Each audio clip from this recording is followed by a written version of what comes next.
Hello there and welcome. In this video I'm going to show you how to properly debuff enemies so that you can easily inflict any kind of status ailment spells, even instant death spells, to the point where this will work even on unfair and against very late game bosses, even the very powerful Demon Lord enemies, that despite having such high saving throws on unfair, will still fall prey very easy to our spells for fun stuff such as being instantly killed with just a single cast, or even be turned into a wimpy dog that runs away in fear of our party on sight. So much for a Demon Lord, right? Look at that +4 wheel there, way to go Descari. Or even turn Descari into your very own animal servant, a cute little leopard that will fight on your side.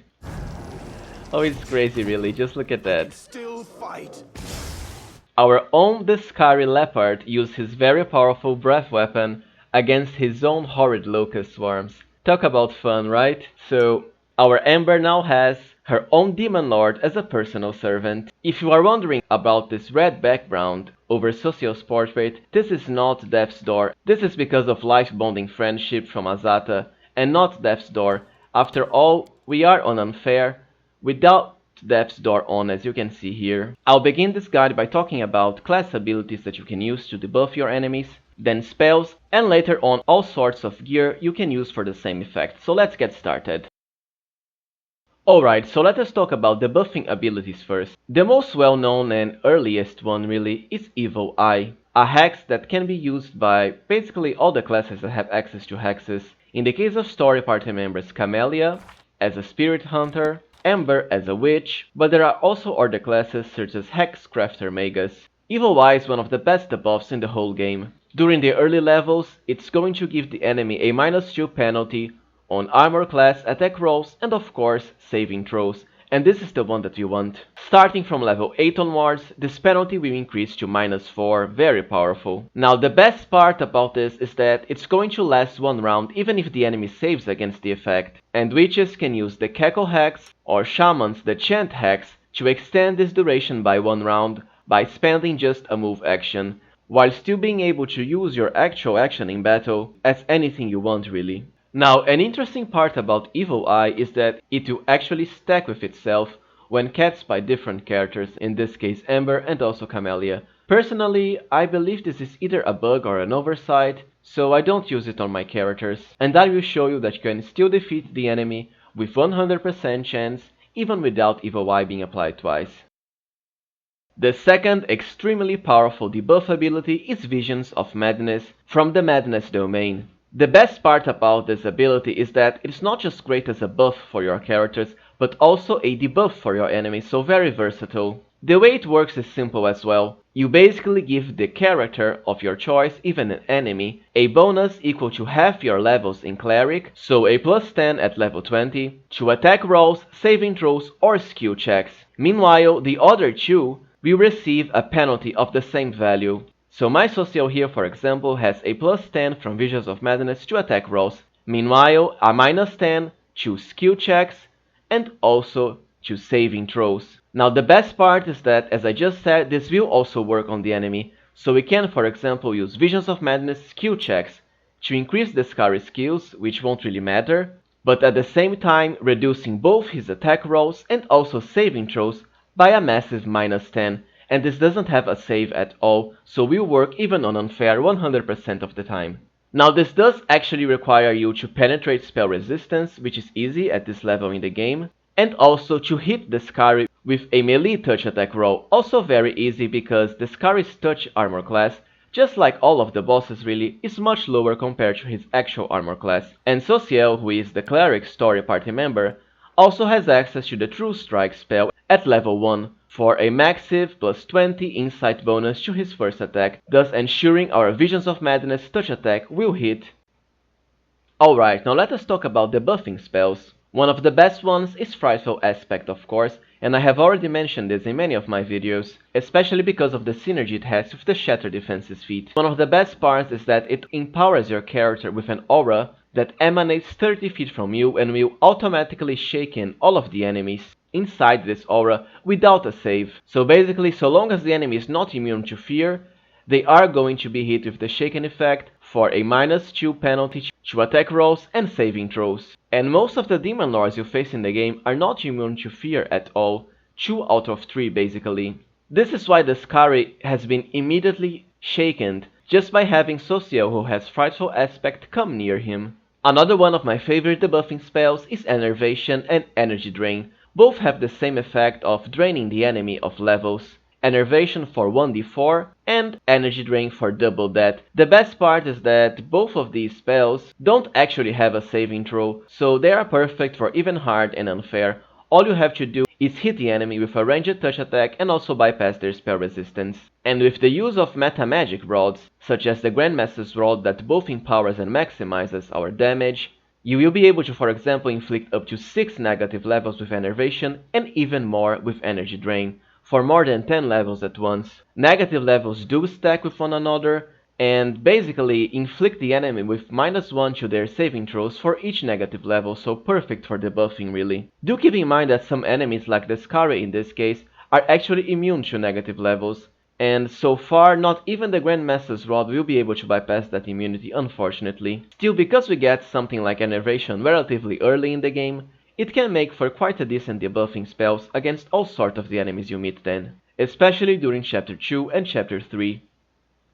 Archon's Aura can also be a very decent way of debuffing your enemies' attack rolls, armor class, and also saving throws by a -2. It does have a save, however, but you can also heighten it for an increasing difficulty class, and since it's just an aura, it's also going to apply to all of the enemies surrounding you in a 20-foot radius, so frankly quite useful. After all, you don't have to spend any time casting this during battle, so if it works, well, good for you. If it doesn't, it's not like we lost anything. It also bypasses spell resistance. You can also use the Curse of Deterioration spell, in this case the greater version of it, to reduce the enemy's saving throws further by a -8. In this case I think it's bugged and it's only reducing it by a -4, as if it was just the normal version, but the spell itself says it should be -8, so I have reported this as a bug. Of course, this spell will require a saving throw first, in this case will saving throw, so keep that in mind. But after a few prior debuffs, such as Visions of Madness, Evil Eye, and of course, Display of Power per Shaken, we can increase our chances of hitting with this spell, so we can debuff the enemy even further. Mind Fog can be another very nasty debuff against will spells. Basically, it's going to create a lingering area of effect, and if the enemy fails against the will save, they will take a massive -10 penalty on will saving throws. That will last for as long as they remain in the fog and also 2d6 rounds after. If they pass the save, however, they are not going to be affected at all, even if they remain inside of the cloud. So just like with Greater Curse of Deterioration, remember to cast this spell after you have debuffed the enemy with no save effects. Some enemies like the Scary might be immune to Mind Fog, however, so keep that in mind. Now let's talk about gear. Gear can actually make a massive difference when it comes to both debuffing the enemy and also empowering the difficulty class of your spells. One of the main examples is the Display of Power belt that you can get as soon as Chapter 4. It's going to give all of the enemies surrounding you a -2 penalty on will saving throws, and this does not have a save, so perfect for hard and unfair. Besides that, we have the Dark Aura ability from the Undying Love of the Hopebringer shield that you can get at the end of Chapter 4. Basically, all curses, poisons, diseases, and mind-affecting spells, and this is what you want, are going to have their difficulty class increased by 2. Because this is an aura, it's always going to be active surrounding your character. Besides that, we also have the very unique Robe of Mephistopheles. Only AZATA characters can get this, and it is very powerful, as it gives you an aura that automatically debuffs the enemies with a -4 penalty to saving throws against fear, compulsion, and charm effects. Basically perfect for both Phantasmal Killer and Weird, which are fear effects. Now it is true that only AZATA characters can get these robes, but other Mythic paths focused on spellcasting such as LICH and also Demon have their own unique ways of increasing their difficulty class, such as Demon Rage, and in the case of LICH, the very high ability point boost you can get as, let's say, a Sorcerer LICH. Now let's talk about gear to increase the difficulty class of your spells. The first one will be the Glass Amulet of Clarity, to give us a +2 to difficulty class against mind-affecting abilities. Once again, perfect for fear spells like Phantasmal Killer and Weird. You can buy this amulet as soon as Chapter 3 from the jewelry merchant in your capital, so the Dresden Citadel. Now we also have the Robe of Determination, that will increase the difficulty class of spells that target fortitude by a +2. Besides that, the Twisted Temptation Gloves can increase the difficulty class of enchantment school spells by 2. It even has a secondary effect. After you affect the enemy with a spell for the first time, they will suffer a -2 penalty to will without a save for 3 rounds, so very good as well. Another important item are the Goggles of Mind Control. Now you can only find these goggles during Chapter 5 in the Enigma, basically the area for Nenio's personal quest, and it gives you yet another +2 to difficulty class of all your mind affecting spells. Lastly, we have of course the Quarterstaff of the War Mage that you can find in the Ivory Sanctum area during Chapter 3 to increase the difficulty class of all your spells and even hexes by a +2. All of these items can stack with one another, so they are very powerful for increasing the difficulty class of your spells really. Another very interesting item is the Knowing Magic Headband. You can only find this at the end of Sila's quest by solving the puzzle in one of the dungeon areas with the correct solution twice. It is a headband of +6 intelligence, so perfect for characters like Nenio. And the best part is that it will inflict the enemy with a stacking -1 penalty to saving throws for 3 rounds whenever they are affected with a spell. Now the best part about most of these abilities and gear even is that they will work even without a save. So very good and very useful even on unfair. Alright, so let us see how it all adds up together in battle. And we are of course on unfair to show you that it is very possible even on the hardest difficulty against the late and very powerful Demon Lord bosses even. The Skari for example has +50 fortitude and +53 will on unfair. So to start, be sure to send your pets or tanks ahead, just to take the Skari's attention while we debuff him, to set him up for our instant kill and other powerful status ailment spells. Social here has a lot of debuffing gear, so we want him to move ahead as to debuff the Skari just by standing next to him from all the passive effects, and of course, use Visions of Madness skill checks. Camellia will use Evil Eye saving throws to reduce the Skari saves by -4. Now all you have to do is wait until we debuff the Skari with these abilities and spells, so our AZATA main character can instantly defeat him with Phantasmal Killer and Weird. The artificial intelligence of all characters has been turned off, same for movement, so we don't mess it up.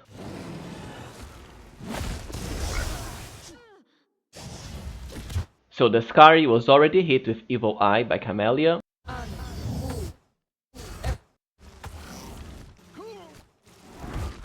And now with Visions of Madness from Social, note that the Skari only has 55 touch armor class on unfair, and we actually had +86 modifier to our attack roll, so very easy to hit him. The Skari has also been shaken because of the Frightful Aspect spell, so he has Evil Eye, Shaken, the Display of Power debuff, and also the Visions of Madness debuff for -10 to his saving throws. Note that now he only has 30 fortitude and 31 will, almost 20 less basically than what he started out with. And since our main character has 50 difficulty class on his Weird, we are pretty much going to instantly destroy the Skari. So let's activate a Greater Quicken Metamagic Rod and use Weird to see how it goes. I can still fight. So let's see how it all went. So even though the Skari started with around 50, both fortitude and will, he only had 27 and 26 by the time you were done with him, with a -10 from Visions of Madness, -4 from Evil Eye, and this is just a single Evil Eye. Remember that I said it can actually stack if you use it with 2 different characters, but I find that a bit of an exploit, so I didn't use it, just to show you that it's still possible even then.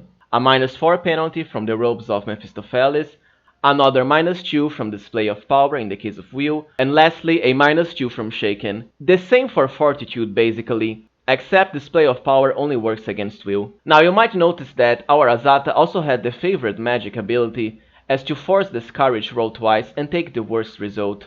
This isn't really necessary because, as you can see, our difficulty class was actually way higher than the maximum the Skari could roll, which would be a 46, meaning 26 plus 20 from his die roll. Even without this ability, remember that you can also get the persistent spell metamagic for the same effect, thus basically giving you 2 chances of it working as well. Now you've got to admit this was pretty crazy and very effective, right? After all we did was basically use Visions of Madness. Poor Social actually died here from the Scar's poison, I think. And also a single casting of Evil Eye. Besides that, all we had were debuffs from gear basically, and all of these effects did not offer a saving throw at all, and this is what makes them so good. They will work even on unfair. After all, the enemy will always be hit with them, regardless of how high their saving throws are at the start. Alright, so this was it everyone. I hope you've enjoyed this video on how to debuff enemies even on unfair, as to make sure they fail against your spells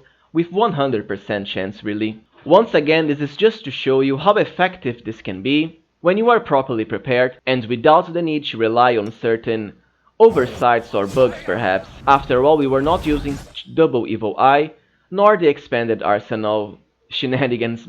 As usual, please remember to like this video and subscribe to the channel to support it if you can. Thank you for watching and see you next time, friends.